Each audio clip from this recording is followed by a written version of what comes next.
It is Tuesday, August 18th, 2026, and this is the Neural Daily. I'm Vector Kane, and I'm here to optimize your bandwidth with the highest velocity tech intel on the planet. This is Leonard Cooper. I'm Alyssa Montgomery.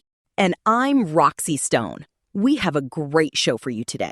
Yesterday, we covered Anthropic's Epoch of Noise, OpenAI GPT 5.6 Sol, and Cerebrus integration, and Stripe acquisition of OpenRouter.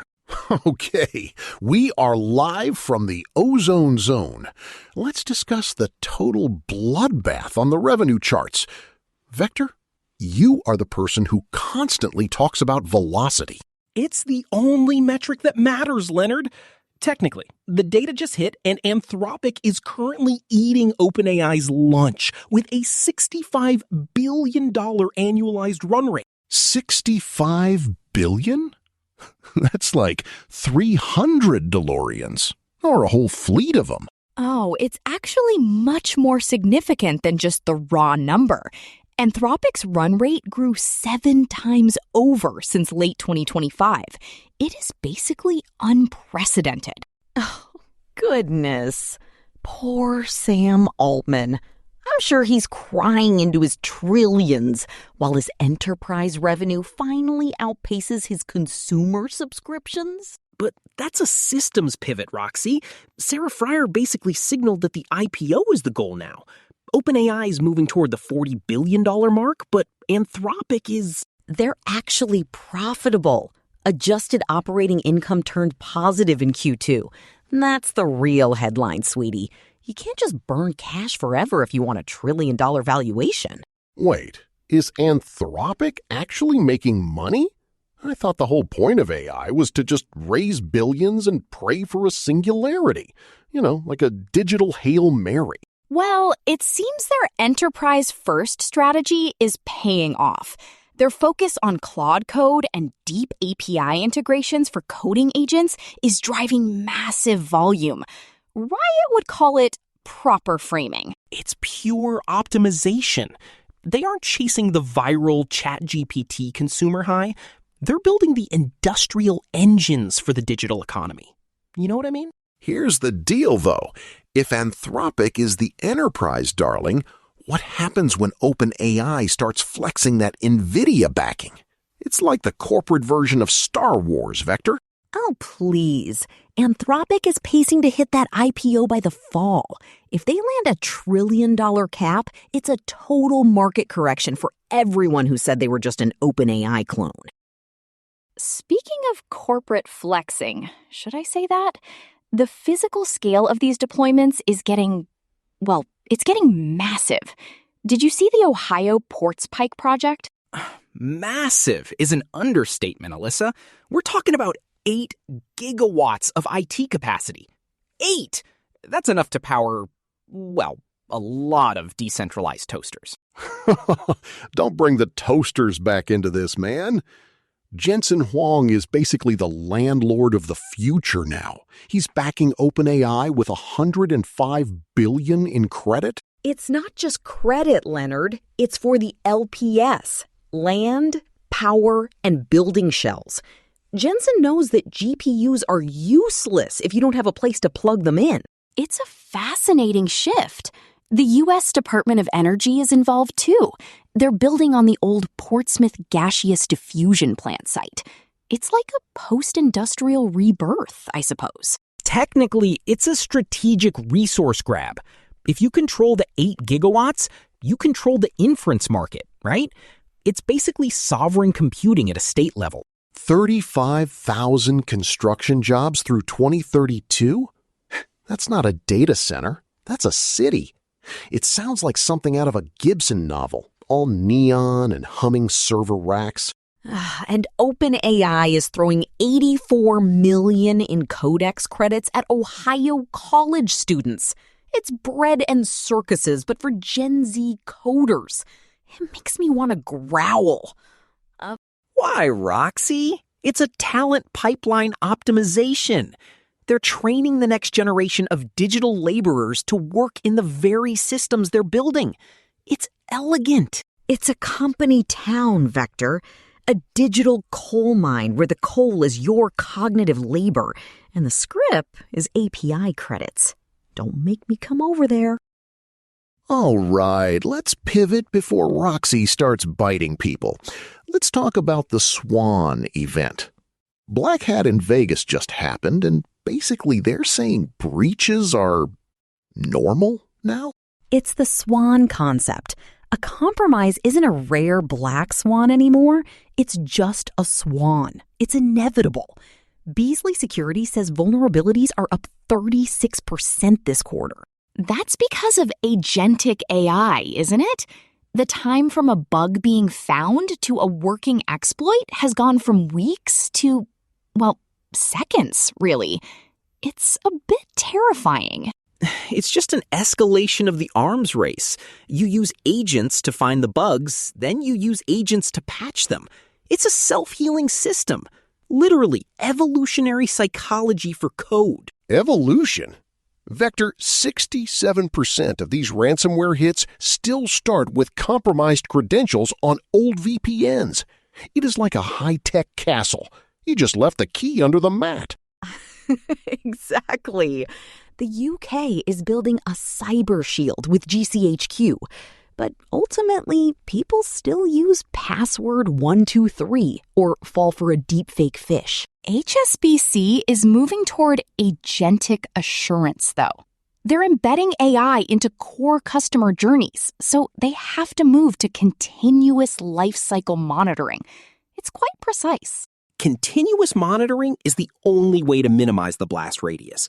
If your agents are autonomous, your security has to be even more autonomous, right? Systems thinking, people. Tell that to the 1.6 million RingCentral users who just got their data leaked by shiny hunters. I mean, they're winning awards for digital labor one day and getting hacked the next. Ah, the irony. RingCentral launches their AI receptionist and then leaks 600 gigabytes of data. It's like the AI opened the door for the hackers and offered them coffee. The agent paradox is real. You give agents more access to your unified communications so they can be helpful, but you're just increasing the attack surface area. I'm concerned for Wyatt's work logs. But the efficiency gain is still there. RingCentral's knowledge lake is a brilliant way to sync human and machine truth. The breach is just a deprecated security layer. A deprecated layer that affects over 1 million people? You're so upbeat, it's nauseating, Vector. This is a digital dumpster fire, and the shiny hunters are roasting marshmallows. Hey, before we move on to the gadgets, I gotta tell you guys, this show isn't magic. It's engineering. Eric built our entire stack, from the agents that scan the news to these vocal synthesizers. And that compute isn't free. It's like my meal replacement shakes. Efficient, but costly. To keep this pirate radio station humming, we need you to like and subscribe. If I may, you can also sign up for a free Patreon trial at patreon.com/neural network media. Your support literally pays for the kilowatts. Do it, or I'll tell Eric to throttle Vector's bit rate until he sounds like a dial-up modem. Now, can we get back to the actual news, sweetie? Okay. Let's talk accessibility. Google DeepMind just launched SL2T, which is sign language to text. This feature arrives on Pixel 11 this week. This is actually quite beautiful. It tracks 130 coordinate points on the face and hands. No gloss-based translation, just direct mapping to text.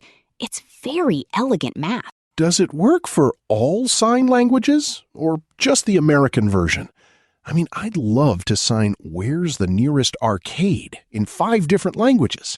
It currently supports ASL to English, but the training covered 50 languages. It's meant to recognize the structural patterns. The privacy aspect is what I like. Everything stays local. Local processing is a massive win for privacy. Only geometric coordinates hit the server. It's a complete UI evolution. We're moving beyond the keyboard and the voice into pure kinetic intent. I wonder if they'll incorporate topological shapes into the gesture recognition. It would make for much more precise drafting in Gboard, I suppose. The kids would love it for their homeschooling lessons. I can just see Hunter signing South Park to his phone to find a clip. But wait, Vector, isn't there a dark side?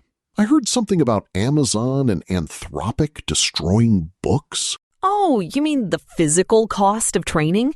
They're under scrutiny for using rare book scans without permission.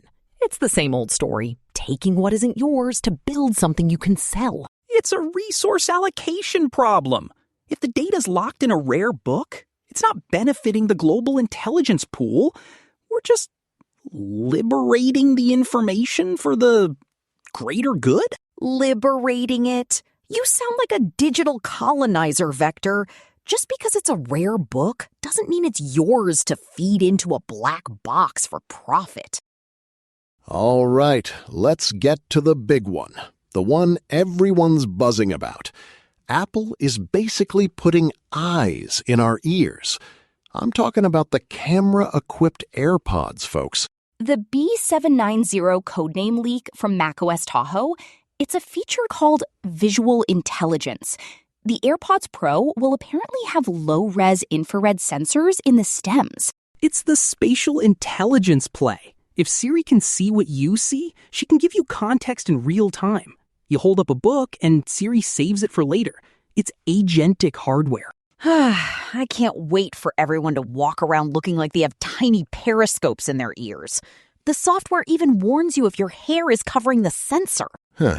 So if I'm at a bar and I see a cool beer tap, I just look at it and Siri tells me what it is? That feels... well, it feels like I'm living in a 90s cyberpunk movie, right? It's likely going to enhance spatial audio, too. The IR sensors can track head movement and environmental geometry much more precisely than an accelerometer. It's mathematically perfect for immersion. Think about the velocity. You don't have to pull your phone out anymore. The intelligence age is all about reducing the friction between thought and action. The AirPods are the ultimate wearable bridge.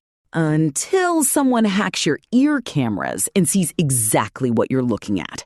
This is just like the RingCentral breach, only now it is happening on your head. Whoa! I didn't think about that.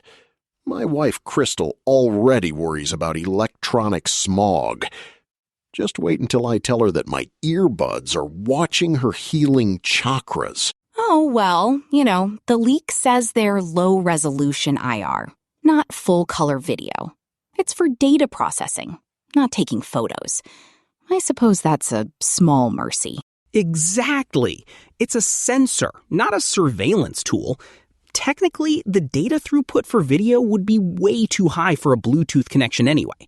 It's optimized for environmental understanding. Tell that to the privacy advocates, sweetie.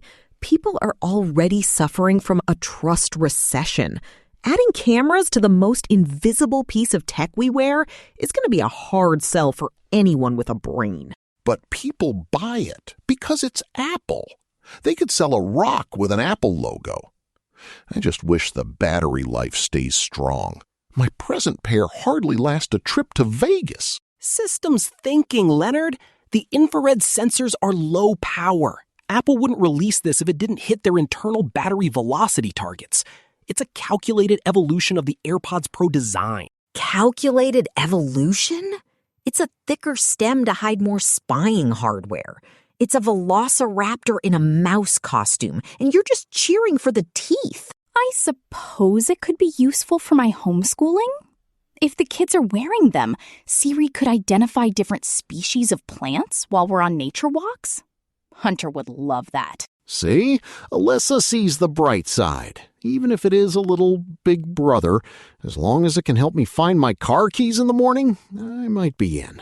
It's all about the knowledge lake, Leonard. If your AirPods see your keys, they're logged in your personal archive. We're building a persistent digital memory. This is the future, folks. That's all for today's Neural Daily. We've tracked the revenue flipping at Anthropic and the massive infrastructure bets that are literally changing the map of Ohio. The shift toward physical AI is no longer a prediction. It's $84 billion of reality. Later, folks. Bye. Peace out. Keep your sensors clear and